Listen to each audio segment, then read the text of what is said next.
సాయిరాం పిల్లలు, బాబులు, మనవరాళ్ళు, మనవళ్ళు, కూతుళ్ళు, అల్లుళ్ళు అందరూ కూడా నాకు బంధువులేనా. ఆన్లైన్లో క్లాసులు మీరు ఎంతో చక్కగా శ్రద్ధగా నేర్చుకుంటున్నారు, లైక్ కొడుతున్నారు, షేర్ చేస్తున్నారు. చాలా ఆనందము. నా ఆనందం కూడా మీ ఆనందమేనా. మీకోసమే నేను ఇంత శ్రమపడి ఈ వయసులో కూడా నేను ఈ ఆన్లైన్ క్లాసులు తీసుకుంటుండేది. మీరు చక్కగా శ్రద్ధగా విన్నారనుకో, మిమ్మల్ని మించిన వాళ్ళు సరోజినీదేవి ఛానల్ చూసిన వాళ్ళకంటే కూడా మిగతా వాళ్ళు అంత ఇది కాదు. మీరు ఎప్పుడు కూడా ఫస్ట్లో ఉంటారు. నా వే ఆఫ్ కోచింగ్ సపరేట్గా ఉంటుంది. అందుకని మీరు తప్పనిసరిగా మీరు వాచ్ చేయండి, షేర్ చేయండి, లైక్ చేయండి, సబ్స్క్రైబ్ చేయండి, కామెంట్ పెట్టండి. ఇది మనకి ఎంతో ఉపయోగపడుతుంది అన్నమాట. ఇప్పుడు మనము గుణింతం వస్తున్నాం. ఏ గుణింతము? మన టీచర్స్ డే గురించి చక్కగా చెప్పుకున్నాము. ఇప్పుడు షాగుణింతానికి వస్తున్నాం. ఈ షాగుణింతం మనం చక్కగా నేర్చుకోవాలి. స్టార్ట్ చేద్దామా? ఆలస్యం ఎందుకు? ఓకే. షాకు దీర్ఘమిస్తే షా గుడిస్తే షి, షాగుడి దీర్ఘమిస్తే షి, షాక్వమిస్తే షు, షాకుము దీర్ఘమిస్తే షు, షాకు వృత్వమిస్తే శ్రు, షాకు వృత్వం దీర్ఘమిస్తే శ్రు, షాకేత్వమిస్తే షే, షాకేత్వం దీర్ఘమిస్తే షే, షాకైత్వమిస్తే షై, షాకోత్వమిస్తే షో, షాకోత్వం దీర్ఘమిస్తే షో, షాకౌత్వమిస్తే షౌ, షాకు సున్నా పెడితే షం, షాకు 2 సున్నాలు పెడితే షహ. సో ఒకసారి అయిపోయింది. ముఖ్య గమనిక ఏంటంటే, మీ ఇంట్లో వాళ్ళు మీకు పనిచేసే వాళ్ళు ఎవరైనా ఉంటారు కదా, వాళ్ళు కూడా మన మనుషుల్లాగా అనుకొని వాళ్ళకి కూడా మీరు దగ్గరుండి ఈ తెలుగు ఆన్లైన్ ఛానల్ ఓపెన్ చేసి వాళ్ళకి ఒక పలకా బలపం ఇచ్చి ఒక 5 నిమిషాలు నేర్పించండి. ఇది సర్వీస్ చేయడం అన్నమాట. అంటే ఎడ్యుకేటెడ్ పీపుల్గా ఉండాలి అందరూ. ఇల్లిటరేటెడ్ పీపుల్గా ఉంటే వాళ్ళకి కొన్ని మేనర్స్ తెలియవు నాన్న. అందువల్లనే శీలేన శోభతే విద్య, విద్య వల్ల శీలం శోభిస్తుంది అనమాట. ఇప్పుడు మనం రెండోసారికి వస్తామన్నా. షాకు దీర్ఘమిస్తే షా గుడిస్తే షి, షాగుడి దీర్ఘమిస్తే షి, షాక్వమిస్తే షు, షాకుము దీర్ఘమిస్తే షు, షాకువృత్వమిస్తే శ్రు, షాకువృత్వం దీర్ఘమిస్తే శ్రు, షాకేత్వమిస్తే షే, షాకేత్వం దీర్ఘమిస్తే షే, షాకైత్వమిస్తే షై, షాకోత్వమిస్తే షో, షాకోత్వం దీర్ఘమిస్తే షో, షాకౌత్వమిస్తే షౌ, షాకు 0 పెడితే షం, షాకు 2 సున్నాలు పెడితే షహ. సో రెండోసారి అయిపోయింది. అర్థమైందా నాన్న? ఇప్పుడు మూడోసారి మనం సూపర్ ఫాస్ట్ ఎక్స్ప్రెస్ ఎక్కుతున్నాం అనమాట. అర్థమైందా? కాబట్టి చాలా ఫాస్ట్గా మనం నేర్చుకోవాలి, ఫాస్ట్గా చెప్పాలి, ఫాస్ట్గా డ్రిల్లింగ్ చేయాలి. షాకు దీర్ఘమిస్తే షా గుడిస్తే షి, షాగుడి దీర్ఘమిస్తే షి, షాక్వమిస్తే షు, షాకుము దీర్ఘమిస్తే షు, షాకు వృత్వమిస్తే శ్రు, షాకు వృత్వం దీర్ఘమిస్తే శ్రు, షాకేత్వమిస్తే షే, షాకేత్వం దీర్ఘమిస్తే షే, షాకైత్వమిస్తే షై, షాకోత్వమిస్తే షో, షాకోత్వం దీర్ఘమిస్తే షో, షాకౌత్వమిస్తే షౌ, షాకు 0 పెడితే షం, షాకు 2 సున్నాలు పెడితే షహ. సో మనం ఫస్ట్ టైం చెప్పుకున్నాము, సెకండ్ టైం చెప్పుకున్నాము, థర్డ్ టైం ఫాస్ట్గా చెప్పుకున్నాము. ఇప్పుడు మీకు చక్కగా కూడా బాగా అర్థమై ఉంటుంది, పలకన కూడా చేత వచ్చి ఉంటుంది. ఇప్పుడు ఈ గుణింతాన్ని మీరు రాసుకోండి, చదువుకోండి, మళ్ళీ చూడకుండా రాయండి. మీ పేరెంట్స్ ఉంటే మీ పేరెంట్స్ చూపించండి, వాళ్ళు కూడా అది కరెక్షన్ చేసి రైటా రాగానే చెప్తారు నాన్న. ఇప్పుడు మనము ఒక సామెత చెప్పుకుందాం. అంటే వాక్య విభూతి అంటారు దాన్ని. హస్తాలు ఉన్నాయి, బంగారు గాజులు వేసుకొని ఉంగరాలు పెట్టుకొని తిరిగేదానిక? చెప్పండి నాన్న. దేనికి హస్తం ఇచ్చింది? చేతులనిచ్చినదెందుకు తెలుసా, నోటికి ముద్దందించుటక. తినేదానికైనా చేతులు ఉపయోగపడేది, ఇంక దేనికి ఉపయోగపడవా?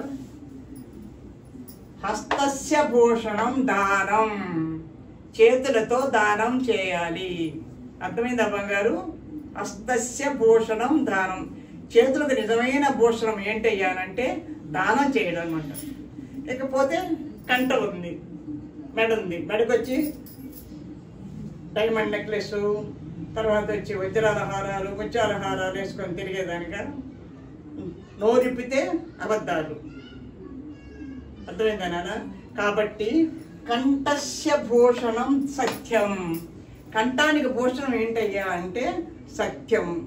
సత్యాన్ని పలకాలి, సత్యాన్ని ఆచరించాలి, సత్యాన్ని ఇతరులకి బోధించాలి.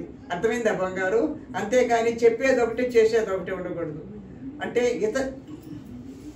ఇతరులకు చెప్పేటందుకే నీతి వాక్యాలు ఉంటాయంటారు, మనకు కాదంటారు. మనం ఆచరించకుండా ఇతరులకి చెప్పకూడదు. ఇప్పుడు మళ్ళీ చెప్పండి నాన్న.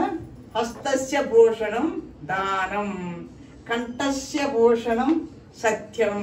అంటే సత్యం వధ ధర్మం చర, సత్యాన్ని మనం వచించాలి, ధర్మాన్ని మనం ఆచరించాలి. కానీ నేడు సత్యం వధ అంటే సత్యాన్ని వధిస్తున్నారు, ధర్మం చర అంటే ధర్మం పోయి జైల్లో కూర్చోను. బంగారు, ధర్మో రక్షతి రక్షిత. ఎవరైనా నిన్ను తిట్టారనుకో, తిట్టని, వాళ్ళు ఎంతసేపు తిట్టని. కానీ ధర్మో రక్షతి రక్షతి. ఈ ధర్మం ఏంటి? Behave your self properly. నీకు నువ్వు ప్రాపర్గా బిహేవ్ చేస్తే ఆ ధర్మమే నిన్ను కాపాడుతుంది నాన్న. ఓకేనా? పోతే మనం ఇప్పుడు ఒక చిన్న కథ చెప్పుకున్నాం. ఏంటయ్యా కథ అంటే, భగవంతుడు మనకు 3 నోటీసులు పంపిస్తాడు. ఆ 3 నోటీసులు ఏంటో ఎవరైనా చెప్పగలరా? చెప్పలేరు. ఎందుకంటే అది అనుభవస్తులే చెప్తారు, ఆ ట్రైనింగ్ అయిన వాళ్ళే చెప్తారు, ఆ గురువులే చెప్తారు. అది ఏంటయ్యా 3 నోటీసులు అంటే, ఫస్ట్ నోటీస్ ఏంటి మనకు వచ్చేది? మన శరీరంలో తేడాలు ఏమొస్తాయి? ఫస్ట్ నోటీస్ చెప్పగలరా? చెత్తవారం. అద్దాలు నేను వేసుకున్నాను. ఎందుకు వేసుకున్నాను? బంగారు కొండల ద్వారా అందానిక కాదు, ఇవి పెట్టుకుంటే క్లారిటీ ఉంటుంది. చెత్తవారం, సైట్ అంటారు. ఇంగ్లీష్లో సైట్ అంటారు, తెలుగులో చెత్తవారం అంటారు. అది చెత్తవారం వచ్చిందిరా అంటారు. అర్థమైందా నాన్న? అంటే ఇప్పుడు క్యాట్రాక్ట్ అనేది ఒక కొత్తగా బయలుదేరింది. తర్వాత ఒకటి అయిపోయింది, అది ఆపరేషన్ చేసుకుంటాం, అద్దాలు పెట్టుకుంటాం, సరిపోతుంది. రెండో నోటీస్ ఏంటమ్మా చెప్తారా? దీన్ని బట్టి మీరు ఊహించగలరా? బంగారు ఆలోచించండి. తల, నా తల చూడండి, తెల్లగా ఉందా లేదా? తల నడిచిపోవడం. రెండో నోటీస్ ఏంటి? తల నెరిసిపోవడం. కానీ మనం ఇప్పుడు ఎంత చక్కగా డైరీ వేసేసుకొని, మీసారిగా రంగు పెట్టేసుకొని, గడ్డాలకు కూడా ఇప్పుడు పిల్లలు, నేటి పిల్లలు వచ్చి గడ్డాలు పెట్టుకుంటారు, వాటికి కూడా రంగు వేసేసుకొని ఎంత చక్కగా మేము ముసలోళ్ళం కాదన్నట్టుగా సొసైటీలో తిరుగుతున్నాం. తర్వాత 3వ నోటీస్ ఒకటి ఉంది, లాస్ట్ నోటీస్. అదేంటో తెలుసా? పళ్ళు ఊడిపోవడం. పళ్ళు ఊడిపోవడం. డెంటిస్టులు అందరూ ఎందుకు వచ్చారయ్యా? పూర్వకాలం ఎవరికి ఊడిపోయినాయి పళ్ళు? ఇప్పుడు మనం తినే పొల్యూటెడ్ ఆహారం వల్ల మనకి ఆరోగ్యం దెబ్బతింటుంది. సో పళ్ళు ఊడిపోవడం.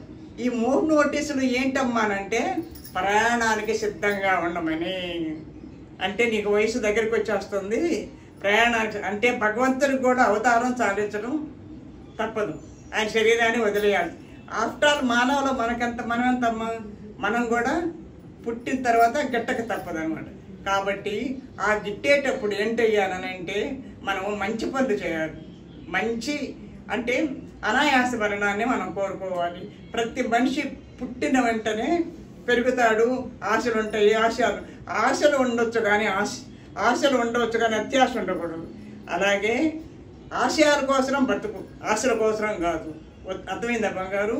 మీరేం చేయాలంటే ఈ కథని మీకు ఫ్రెండ్స్కి, మీరు తెలిసిన వాళ్ళకి అందరికీ కూడా షేర్ చేయండి. ఈ యొక్క ఛానల్ని కూడా షేర్ చేసి, లైక్ చేసి, కామెంట్లో పెట్టండి. మీకు నచ్చిందా లేదా అనేది కూడా అందరికీ తెలుస్తుంది. ఆ కామెంట్లో పెట్టినందువల్ల మనకేంటి అని అంటే పాపులారిటీ పెరుగుతుంది. ఈవెన్ యుఎస్ యూకేలో ఉండే వాళ్ళకి కూడా తెలుగు రాదు, వాళ్ళ పిల్లలకి వాళ్ళు నేర్పించుకోవడానికి అవకాశం ఉంటుంది. So service to humanity, service to dignity అనమాట. మనం సొసైటీలో సర్వీస్ చేయాలి నాన్న. అంటే సొసైటీ మనకి ఏమి ఇచ్చింది అని కాదు, మనం ఏమి ఇస్తున్నాం సొసైటీకి. సొసైటీ మనకి రోడ్లు వేయించింది, కుళాయిలు ఇచ్చింది, బస్సులు ఇచ్చింది, ట్రైన్లు ఇచ్చింది, అన్నీ ఇచ్చింది. కానీ మనం ఏం చేస్తున్నాం? చిన్న పట్టకు శ్రీరామ రక్ష. ఎవరన్నా చనిపోయింది వాడులే, మనం కాదు, మనం రేపు పోతాం అని తెలియదు. అర్థమైందా నాన్న? ఎటువంటి మనిషికి నాకు కావాల్సి ఎంత సంపాదించుకున్నా 6 అడుగుల స్థానమే. కాబట్టి మనం ఏం చేయాలి? ఆశయాల కోసం జీవించాలి, బయట వాళ్ళకి సర్వీస్ చేయాలి, ఆకలి ఉన్న వాళ్ళకి అన్నం పెట్టాలి. అన్నం మామూలుగా వాళ్ళకి పూట జరగని వాళ్ళకి కొంత బియ్యము, పప్పు అవన్నీ కూడా మనం మీరు ఇస్తే భగవంతుడు మెచ్చుతాడు నానమ్మ. ఒక్కటి ఆలోచించండి, మనం చేసే పని భగవంతుడు ఇష్టపడతాడా లేదా? నేను చేసే పనికి భగవంతుడు ఇష్టమేనా, ఇష్టమా అనుకోవాలి. కాబట్టి మీరు ఏం చేయాలి? భగవంతుడికి ఇష్టమైన పనులు చేయాలి. Love all, serve all, help ever, hurt never, service to humanities, service to divinity, cleanliness is godliness. మీ పరిసరాలు కూడా క్లీన్గా ఉంచుకోండి. చెప్పుల్ని మాత్రం ఎప్పుడు కూడా పొరపాటుగా, చిన్న రిక్వెస్ట్, చెప్పుల్ని ఎప్పుడు కూడా కాలుతో తనబాకండి, చేత్తో తీసి పెట్టండి. పుట్టపతికి వచ్చి చూడండి ఆ సేవాదాలు ఎలా సేవ చేస్తాడు, చేత్తో తీసి పెట్టండి. ఎందుకు ఈ చెప్పులు తిరిగి వచ్చి నెక్స్ట్ క్లాస్లో నేను చెప్తాను.